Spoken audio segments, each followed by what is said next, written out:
सुप्रभात हिमाचल। मैं वीरेश ठाकुर अभी मौजूद हुआ हूँ आपके समक्ष हिमाचल प्रदेश की सुबह की ताज़ा खबरों के साथ। तो आइए शुरू करते हैं बिना समय गवाए हुए नॉन स्टॉप ताज़ा खबरों के सिलसिले को। हिमाचल में मौसम, बर्फबारी से केलांग में माइनस पहुंचा पारा, चोटियों पर बर्फबारी, शिमला में बरसे बादल। हिमाचल प्रदेश में ताज़ा बर्फबारी से केलांग का न्यूनतम तापमान माइनस में पहुंच गया है। वीरवार रात को केलांग में न्यूनतम तापमान -0.2 डिग्री सेल्सियस रिकॉर्ड हुआ। हिमाचल प्रदेश के ऊंचाई वाले कई क्षेत्रों में वीरवार रात को बर्फबारी हुई है। वहीं राजधानी शिमला में भी बादल बरसे। आज प्रदेश के कई क्षेत्रों में बारिश होने के आसार हैं। वहीं 17 और 18 अप्रैल को प्रदेश के अधिकांश क्षेत्रों में मौसम साफ रहने और 19 अप्रैल से दोबारा बारिश होने का पूर्वानुमान है। हिमाचल में इस साल 1,19,000 घरों में लगेंगे नल। हिमाचल दिवस के अवसर पर जल शक्ति मंत्री का ऐलान। जल शक्ति मंत्री महेंद्र सिंह ठाकुर ने कहा कि हिमाचल में पिछले 2.25 सालों में 8,47,000 घरेलू कार्यशील नल कनेक्शन लगाए गए हैं। शेष बचे करीब 1,19,000 घरों में भी इस साल के अंत तक कनेक्शन लगा दिए जाएंगे। इस बात का ऐलान हिमाचल दिवस के अवसर पर महेंद्र सिंह ठाकुर ने किया है। वहीं जल शक्ति मंत्री महेंद्र सिंह ठाकुर ने कहा कि ग्रामीण क्षेत्रों में लोगों के घरों में शुद्ध पेयजल की सुचारू व्यवस्था को समर्पित जल जीवन मिशन को लागू करने में हिमाचल देश भर में अव्वल रहा है। इसके लिए केंद्र सरकार ने हिमाचल की पीठ तो थपथपाई ही, साथ ही इनाम के तौर पर हाल ही में प्रदेश को 750 करोड़ रुपए की प्रोत्साहन राशि भी प्रदान की गई है। समझौता ज्ञापन पर हस्ताक्षर। चंबा में 1,100 बीघा भूमि में बनेगा हिमाचल का पहला green hydrogen plant. Himachal Pradesh के चंबा जिले में प्रदेश का पहला ग्रीन हाइड्रोजन प्लांट स्थापित किया जाएगा। मुख्यमंत्री जयराम ठाकुर की उपस्थिति में मोबिलिटी क्षेत्र के लिए 20 करोड़ की परियोजना के लिए एनएचपीसी के समूह महाप्रबंधक AK पाठक और चंबा के उपायुक्त DC राणा ने समझौता ज्ञापन पर हस्ताक्षर किए। मुख्यमंत्री ने कहा कि 1,100 बीघा यानी 80 हेक्टेयर क्षेत्र में 300 किलोवाट का grid connected ground mounted solar PV plant स्थापित किया जाएगा। छात्रा हत्याकांड, अंब में 6 घंटे चक्का जाम, बाजार बंद, आरोपी को फांसी देने की मांग। छात्रा हत्याकांड के विरोध में हिंदू संगठनों ने स्थानीय जनता के साथ मिलकर पिछले कल अंब में 6 घंटे तक चक्का जाम किया। अंब और मुबारकपुर चौक पर हुए धरने प्रदर्शन में विभिन्न संगठनों के लोगों के अलावा भारी संख्या में महिलाएं भी चिलचिलाती धूप में 6 घंटे तक डटी रहीं। DC राघव शर्मा के आश्वासन के बाद धरना समाप्त हुआ। प्रदर्शनकारियों के समर्थन में व्यापारियों ने अंब बाजार दिन भर बंद रखा। वहीं मामले की गंभीरता को देखते हुए पुलिस की तरफ से QRT सहित अतिरिक्त पुलिस फोर्स तैनात रही। प्रदर्शनकारियों ने मामले में फास्ट ट्रैक कोर्ट ट्रायल की मांग की। इसके साथ ही आरोपी को फांसी देने की मांग उठाई। पहले ASP प्रवीण धीमान मौके पर पहुंचे और लोगों को पुलिस की तरफ से हर संभव कार्रवाई का आश्वासन दिया, लेकिन लोगों की मांग थी कि मौके पर स्थानीय नेता या उपायुक्त आश्वासन दें। प्रदेश कांग्रेस अध्यक्ष बोले, उपचुनावों में मिली हार भूल गए हैं मुख्यमंत्री। प्रदेश कांग्रेस अध्यक्ष कुलदीप सिंह राठौर ने कहा कि कांग्रेस इस देश की सबसे पुरानी पार्टी है। इसने देश को आज़ाद करवाने और आधुनिक बनाने में बहुत योगदान दिया है।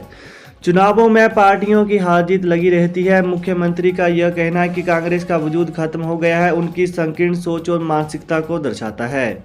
वहीं प्रदेश अध्यक्ष ने कहा कि मुख्यमंत्री शायद भूल गए हैं कि उन्हें प्रदेश के 4 उपचुनावों में करारी हार का मुंह देखना पड़ा है।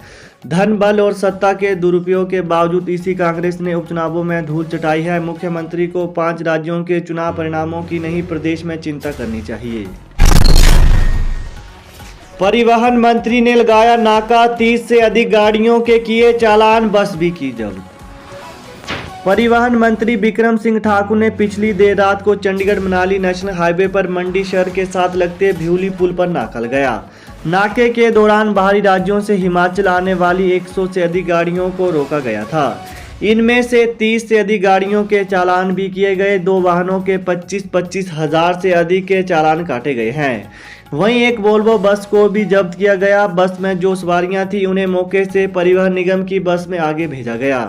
वहीं आपको बता दें कि परिवहन मंत्री किसी अधिकारी कार्यक्रम को लेकर मंडी पहुंचे थे। इस दौरान उन्होंने भ्यूली पुल पर नाका लगा दिया। उन्होंने बताया कि लंबे समय से यहां शिकायत मिल रही थी। एनएचपीसी की निर्माणाधीन टनल में फिर से लीकेज, मजदूरों ने भागकर बचाई जान। हिमाचल प्रदेश के कुल्लू जिले की पार्वती घाटी के शिलाह में बन रही एनएचपीसी चरण 2 की निर्माणाधीन टनल में फिर से लीकेज हो गई। लीकेज के दौरान आई बाढ़ से टनल के भीतर मजदूरों में अफरा तफरी मच गई और भागकर जान बचाई गई। बताया जा रहा है कि टनल के भीतर दर्जनों कामगार काम कर रहे थे। करीब 32 किलोमीटर लंबी बन रही टनल में हुई घटना से मजदूर सहमे हुए हैं। वहीं टनल के भीतर हुई भारी लीकेज का एक वीडियो भी वायरल हो गया है। हिमाचल में महंगा हुआ हेली टैक्सी का सफर। चंडीगढ़ से धर्मशाला 336 रुपये, चंडीगढ़ से कुल्लू का 320 रुपये तक बढ़ा दिया किराया। हिमाचल प्रदेश में हेली टैक्सी का सफर महंगा हो गया है। नया वित्तीय वर्ष शुरू होते ही चंडीगढ़ से धर्मशाला के बीच 336 रुपये और चंडीगढ़ से कुल्लू के बीच का प्रति सवारी किराया 320 रुपये तक बढ़ गया है। शिमला चंडीगढ़ मंडी धर्मशाला और शिमला मंडी के बीच का हवाई सफर 112 रुपये तक महंगा हुआ है। मंडी कुल्लू और शिमला से रामपुर के बीच 96 रुपये प्रति सवारी किराया बढ़ा है। उड़ान योजना शुरू होने के समय ही प्रति वर्ष 100 रुपये किराया बढ़ाने का पवन हंस कंपनी और सरकार के बीच करार हुआ था। वहीं इसके अलावा चंडीगढ़ से धर्मशाला का हवाई सफर शिमला और मंडी होकर होता है। इसी तरह चंडीगढ़ से कुल्लू का हवाई सफर शिमला और मंडी से होकर होता है। इसके चलते इनके किराए में 300 रुपये तक की बढ़ोतरी हुई है। शेष राशि जीएसटी के कारण बढ़ी है। नींबू के रेट में हुई गिरावट। प्रचंड गर्मी की तरह भड़के नींबू के रेट में 100 रुपये प्रति किलो की गिरावट आ गई है। मतलब गर्मी के इस मौसम में उबाल खा रहा नींबू अब धीरे धीरे नर्म रुख अपनाना शुरू कर गया है। वहीं इस बार ग्रीष्म ऋतु के शुरू होते ही गर्मियों का सबसे पसंदीदा पेय पदार्थ नींबू सभी को आंखें दिखाते हुए अब तक के सबसे महंगे दाम पर बिकना शुरू हो गया था। वहीं बात किलो की करें तो 300 रुपये प्रति किलो की दर से इसकी बिक्री शुरू हो गई थी और 10 से 15 रुपये प्रति पीस इसको ग्राहक खरीदना शुरू कर गया था। तो अब प्रति किलो के हिसाब से नींबू के जो दाम है वो 200 रुपये हो गए हैं। हिमाचल दिवस पर मुख्यमंत्री ने किया निराश। नई पेंशन स्कीम कर्मचारी महासंघ अध्यक्ष के बोल। नई पेंशन स्कीम कर्मचारी महासंघ के प्रदेश अध्यक्ष प्रदीप ठाकुर ने पिछले कल कहा कि मुख्यमंत्री जयराम ठाकुर ने कर्मचारियों को निराश किया है। हिमाचल प्रदेश के इतिहास में यह पहला 15 अप्रैल है जब किसी 15 अप्रैल के दिन कर्मचारियों को लेकर कोई भी घोषणा प्रदेश के मुख्यमंत्री द्वारा नहीं की गई है। प्रदेश के कर्मचारी सरकार से बहुत उम्मीद लगा बैठे थे, लेकिन सरकार ने उन्हें सिर्फ निराश किया है। उन्होंने कहा कि प्रदेश सरकार द्वारा पुरानी पेंशन बहाली के लिए कमेटी का गठन किए हुए 2 महीने का समय होने वाला है, लेकिन अभी तक कमेटी द्वारा कोई बैठक नहीं की गई है। उन्होंने कहा कि महासंघ द्वारा मांग की गई थी कि जल्द पुरानी पेंशन बहाल की जाए, जिस कारण कर्मचारियों को उम्मीद थी कि मुख्यमंत्री 15 अप्रैल को इस संबंध में कोई घोषणा कर सकते हैं, लेकिन मुख्यमंत्री द्वारा कर्मचारियों को निराश किया गया है। कैबिनेट बैठक 18 को हिमाचल दिवस पर की गई घोषणाएं होंगी मंजूर। हिमाचल प्रदेश कैबिनेट की बैठक 18 अप्रैल को प्रस्तावित है। बैठक में मुख्यमंत्री जयराम ठाकुर की ओर से शुक्रवार को हिमाचल दिवस के अवसर पर चंबा में की गई घोषणाओं को मंजूरी दी जाएगी। इसी बैठक में ग्रामीण क्षेत्रों में निःशुल्क पेयजल और महिलाओं को सरकारी बसों के किराए में 50% छूट देने की तारीख तय की जाएगी। वहीं प्रति माह 125 यूनिट तक बिजली की खपत करने वाले उपभोक्ताओं को निःशुल्क सप्लाई देने के फैसले को भी बैठक में मंजूरी दी जाएगी। तो ये थे आज सुबह के मुख्य समाचार। तो ताज़ा खबरों को पाने के लिए चैनल को जरूर सब्सक्राइब करें। Thanks for watching. जय हिंद, जय हिमाचल।